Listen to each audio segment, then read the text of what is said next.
Okay. So, thanks a lot for meeting with me and for dealing with all the hassle and the rescheduling and all that fun stuff. Yeah. Why don't we start with just telling us who you are and a little bit about Lords of the Trident. Yeah, so I'm Ty, also known as Fang von Rathenstein, and Lords of the Trident is the band that I started with my friend Aki in 2000 and... Oh boy, when was it? Well, we started as a recording project in 2006, and then we started as a live band in 2008, and we've been going ever since. Okay. So you formed the band here in Madison? Yep. Mm-hmm. And do you still have all your original members? No, God, no. No, the only original members are myself and Aki. Yeah. Okay. Yeah, we've been through 1, 2, 3, 4. It's our fifth drummer, third guitarist, and second bassist, if you don't count me in the early days. Okay. So Aki is the lead guitar player? Yeah. Well, we they both guitarists do lead, so we say everybody's lead. I'm lead vocalist. He's lead guitar. Other guys lead guitar. Other guys lead bass, lead drums. Right on. Mm-hmm. So, when did you first get the idea to put together Mad with Power Fest? I got the idea to put together the fest because of a couple different things. First off, I saw our friends Automaton, who played Mad with Power, run this fest that they've run, I think, for the last 5 years, maybe 6. Called the Cincy Power Fest, and we played, I want to say Cincy Power Fest 3 or 4 for the first time, and it was awesome. They had it in a real awesome, gigantic venue, great turnout, super fun, and people had been saying for a long time, oh, Ty, you should start a fest here in Madison. You should do your own fest. You should. That. And I was kind of like, I wasn't quite there mentally yet. And then when I started to see, what Automaton was doing, I started to go like, yeah, this could potentially work. I'm a sort of a pessimist when it comes to band-related things at heart, which I think is part of the reason why a lot of my things succeed is because I assume from the get-go that nobody cares and nobody ever wants to come out to any of these things, and so I overload them with so much stuff that people go like, oh, okay, fine, all right, fine. But so it was part that, and it was part spite, because there have been some situations with some rather large fests that will go unnamed, where we have been booked at these festivals, and then, something came up, oh, we'll get you on next year, I promise. Next year comes, oh, there was a political something came up, we'll get you on next year. So right. Last year, we were booked, and our spot got sold to another band for something like $4,000, $5,000. Jesus. So they came in and they said, we want this spot. How much do you want to kick? Do you want to kick this band off? And so that kind of made me angry. Yeah. I mean, besides the fact that we kept getting promised and the rug kept getting pulled out from under us, the fact that all happened was kind of pissy. So I said, well, whatever. I'll just start my own fest. I don't, So a lot of it was spite, and there's a specific reason why my fest is in that time of year. Eventually, I'd like to directly compete with the other fests, just to kind of, out of spite, basically, mostly out of spite. Okay, so you put together the first Mad with Power Fest last year, 2016, and no, this was the first year. Oh, I thought this was the second one. Nope, this is the first year. Yeah. Okay, well then, the CD that was available. Yep. A lot of the bands that performed on that CD were not at the show. Right. Okay, so that CD was just a compilation CD as sort of a free giveaway. A lot of the fests that I go to do similar things where they sort of have a network of like-minded bands and bands in the genre, and they reach out and say, hey, we're doing this thing where first 100 people or first 200 people or literally everyone who comes through the door will get a copy of this CD, and it's essentially a promotional tool. Yeah. A lot of the other fests though charge decent chunk of change for these CDs. The fest in question that will remain nameless charges about $300 a track to get on their compilation CD, and we've done it a few times in the past, and it's been great. Yeah. But in our case, since A, we're starting small, and since B, I want to kind of fight against that mindset of the whole cash cow sort of generating revenue thing. I said it's $20 a track. So we had I had a lot of friend bands that I thought, why don't you throw your CD, your track on here, $20, give them out to 100 people. Yeah. I mean, if somebody came to me and said, we're making, CDs for a festival and it's $20 and guaranteed 100 people will leave with your song, I'd say that's a no-brainer. That's clearly a no-brainer. So I might raise it to 25, but I don't think I ever want to do anything, in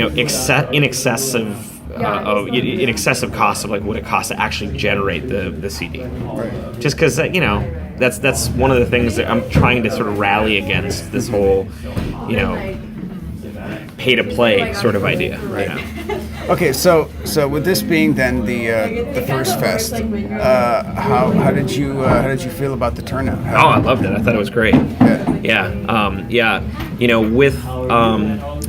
With Mad with Power staff and comp tickets and bands and stuff, we did about 160 this year, which my goal was 110 for the first year, and so for that I think we did really, really well.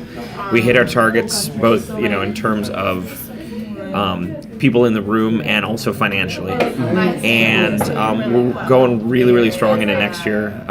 Hit all of our promises to all of our VIP people, which is awesome. I was floored with how well everything went, how great all the bands were. I knew they were all going to be good, but I was glad that everybody came in with that mindset of like, we're going to make this is our first year, we're going to make this thing amazing. And one of the things that really blew me away about it is that almost like all of the bands got there a half an hour, or at least a half an hour before they were scheduled to be there. So that really set the tone, of the night. Like, everybody was so on time, so professional, stayed under their set times. Changeovers were super fast. It was fantastic. So I mean, like, it went off perfectly, and I was super duper happy about it. I feel very, very, very confident that next year we can do, over 200 people, probably more. Right now I'm working on a pretty significant headliner for next year. I'm in talks with them right now. I don't want to say who it is because I don't want to jinx it. But we have we have ties to them. From past shows and from different things, and they are internationally known, and signed to a big label, and just came out with a really, really amazing album. And so I mean, I'm fingers crossed, knock on wood, I really hope they can make next year. They're excited about it. They want to make it happen. They're just figuring out European tour dates, and they want to check with the label and make sure everything's kosher on that. Okay. But yeah. Do you plan on bringing any of the bands from this year into the next fest? We talked about that, and it was one of those things where we actually have so much. We had so much interest from a bunch of different bands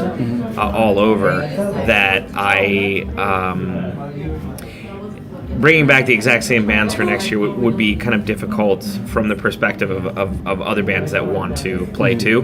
Right. So if we brought any bands back, we'd probably only bring one band back, and other than that, I think we'd probably just do brand new bands, except for us, obviously. Well, yeah, that was going to be my next question. Right? Yeah. No. Lords of the Trident be playing. Lords of the Trident's kind of a constant, since it's our fest. So right. Yeah. So until they get sick of us, we'll keep playing it.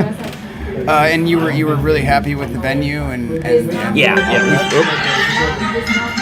Sorry about that. We have played the Red Zone / the Annex for years and years and years and years.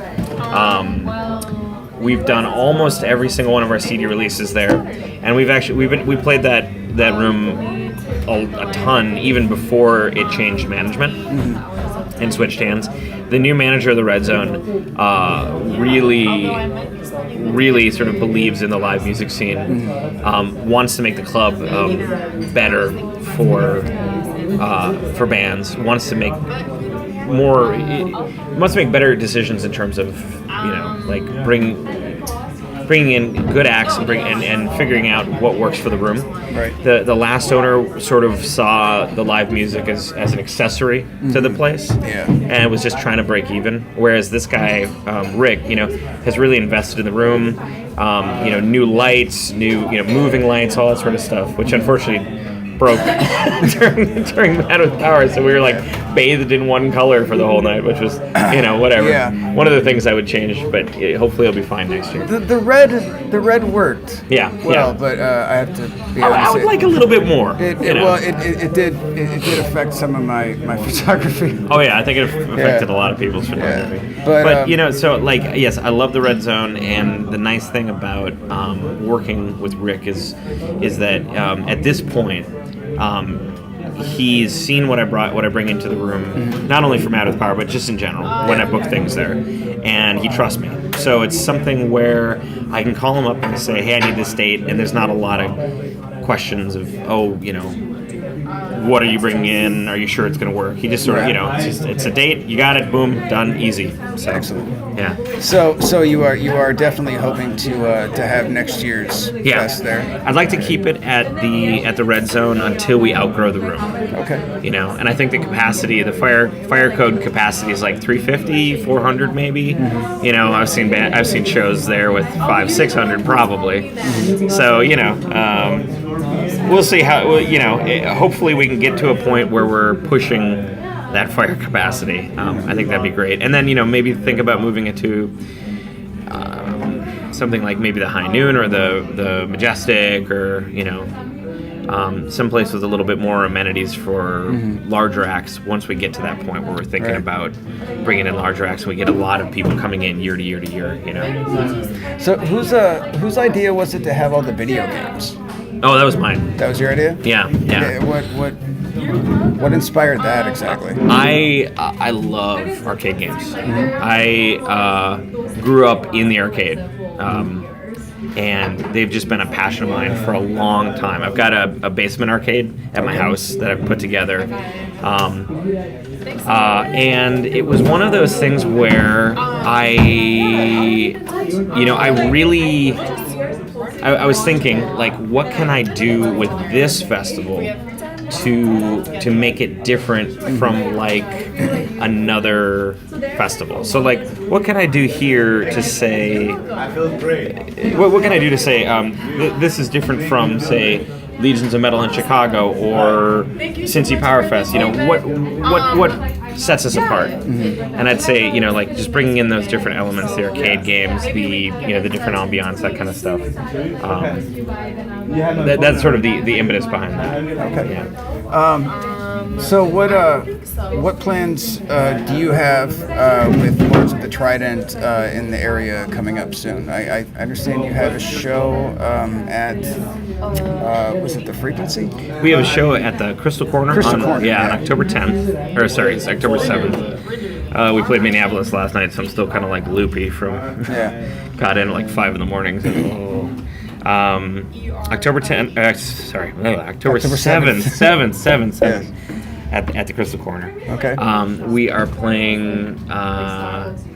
We were playing Rochester, Minnesota, and Peoria, Illinois, at a big festival at the end of the year, or at the end of October, and then we have nothing for the rest of the year. We're headlining the Mead and Metal Festival in January 2018 at the High Noon.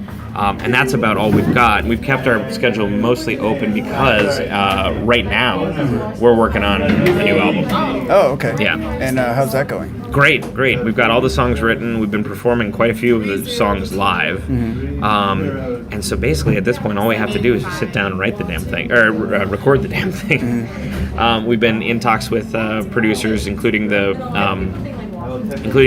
producer that we worked with for the last two albums, Doug Olson, he's the dean of recording over at MMI, and he's recorded Nirvana and Cheap Trick and lots of great bands, and he just does a fantastic job. We love working with him just in general. Very similar personalities. Okay. So I mean, at this point, we're just recording the new album, and and we're working on our acoustic album too. Oh. We hit a goal on our Patreon. We said once we get to $500 a month, we're going to re-record a bunch of our old tracks in acoustic format, and we'll release them on the Patreon to our patrons, to the people that are pledging, for free. Nice. And so the plan is we're going to record 12 to 20, acoustic tracks, and then release them, maybe month by month or something like that. And I think eventually probably put them together into an album that we can just kind of sell at the booth. Nice. Something like that. So we're doing that. All right. Well, so you have a ton of stuff in front of you. Mm-hmm. When do you think you'll start connecting with bands for the next Mad with Power Fest and booking those bands and getting everything We're actually together? almost booked. Really? 100%. Yeah. Wow. Yeah. We're we may, emphasis on may, have one slot left, and it, depending on how things shake out, maybe in the next month or so, we may actually already have that booked. We had a lot of interest from a lot of bands, and we've actually had so much interest that I'm considering potentially adding like a pre-fest night, like an opening night. But that's kind of still up in the air. I don't know if we want to do that right away. I don't know if we want to wait a year or two to kind of see how things shake out. There will be one more band on the slot or on the fest this year than there were in previous years. So because we're going to have that room for the national headliner. Oh, okay. Yeah. All right. Well, is there anything else that you think we need to know? Anything special? Anything detrimental? Anything extraordinary that you want to share? We're gonna have tickets available for purchase in early January of next year. And one of the things that we're toying with right now is the idea of potentially having the Gold VIP members be able to sponsor a band. Okay. So instead of paying $100 for a Gold VIP ticket and getting all the perks that comes with that, if people really want to see or really want to support a certain band in particular, say for the sake of argument, right? So Automaton this year, someone said, I'm a huge Automaton fan. I really want to see them at this fest. I want to become an official sponsor of the fest. I will pay their guarantee. Oh, okay. And I said, I'm not going to argue with that, right? Right. So that's what they did, and they became an official sponsor of the fest. And we're going to offer that as the option for, instead of like a business or organization, we're going to offer that to individuals. Okay. So if people say, I really love, Conniption or whatever, I want to see them play the fest, just for the sake of argument. Here's $250, here's $300, or whatever. We haven't really decided what we're going to what that level's going to be at. Okay. But it'll be like a super sponsor. Instead of gold VIP, it'll be like platinum VIP, something like that. Okay. So we're gonna do that. We're toying around with where that level's at right now and what extra perks will come with it. Okay. We're gonna have more arcade games next year. All right. This year I got a 18-foot truck, and next year I'm gonna do like a 20 or a 22. We'll just load that sucker up. We'll get as many as humanly possible. Killer Instinct. Oh right, yeah. I love that game. That was my favorite PS arcade PS, game. Nintendo, Super Nintendo. That's what it was. Yeah. Super Nintendo. Yeah, that was my favorite new Super Nintendo game. Yeah, if I can find somebody local with Killer Instinct, I'd love to get that in. But yeah, we'll have.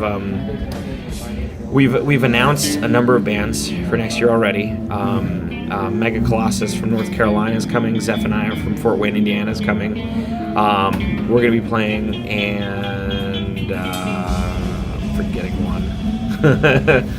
My brain's sort of fried, but I think we've announced 4 bands on the Mad with Power page already. Okay. And I'm hoping that we will be able to announce one way or the other the headliner that we had in mind, whether they're playing or not, in late November. Okay. So once that comes out, once we do all that, then we're going to start working on tickets. That should be open. We'll have that open in January. Just going to try to figure out what extra stuff I can add. Right. We'll do the compilation CD again. Mm-hmm. That'll be fun. Might make it a double album. Who knows? Nice. So what is the name of the webpage? Madwithpower.com. Madwithpowerfest.com. Madwithpowerfest.com and Lords of the Trident. .com. LordsOfTheTrident.com. Yep. Okay. Yeah. Well, thanks, man, for coming out and meeting with me. I know it was a pain in the ass, and I appreciate your patience. We look forward to being there again, and we'll probably see you at the Crystal Corner on October 7th. Awesome. All right. Thank you so much. Thanks. Before I go, come over there.